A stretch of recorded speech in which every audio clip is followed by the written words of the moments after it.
আসসালামু আলাইকুম।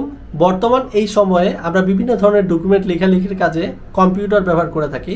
আর আপনি যদি কম্পিউটারে টাইপিং না করতে পারেন, সেটা আপনার জন্য অবশ্যই কষ্টসাধ্য, সেই ডকুমেন্টগুলো কম্পিউটারে লেখা। তো সেক্ষেত্রে আপনি বিভিন্ন ধরনের কম্পিউটারের দোকানে যান এবং তাদেরকে সেই ডকুমেন্টগুলো লিখতে দিয়ে থাকেন।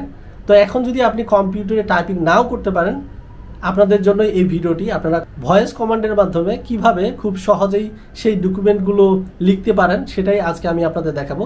চলুন তাহলে আমরা আমাদের কম্পিউটারের ডেস্কটপে যাই।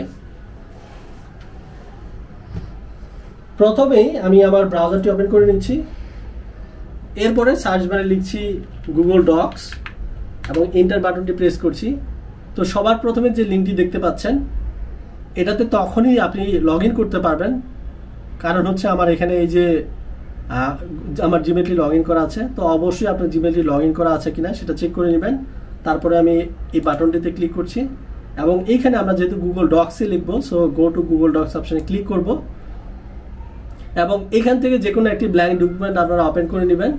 আমি ব্ল্যাঙ্ক ডকুমেন্ট এই প্লাস বাটনে ক্লিক করছি।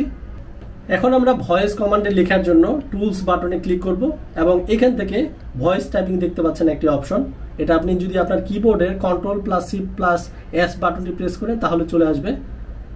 প্রেস করার পরে দেখতে পাচ্ছেন ভয়েসের জন্য একটা মাইক্রোফোন দেখাচ্ছে এবং এখানে ক্লিক করার সাথে সাথে আমরা লিখতে পারবো। তো এখানে যদি ইংলিশ সিলেক্ট করা আছে, আমরা ইংলিশ লিখতে পারবো। সো আমি এখানে বাটনটিতে প্রেস করছি। If you like my video, then please subscribe my YouTube channel, and if you watching my video in Facebook, then please like my video and also share my video. So আপনি দেখতে পাচ্ছেন যে আমি যা বলেছি এখানে সব লেখা চলে এসেছে।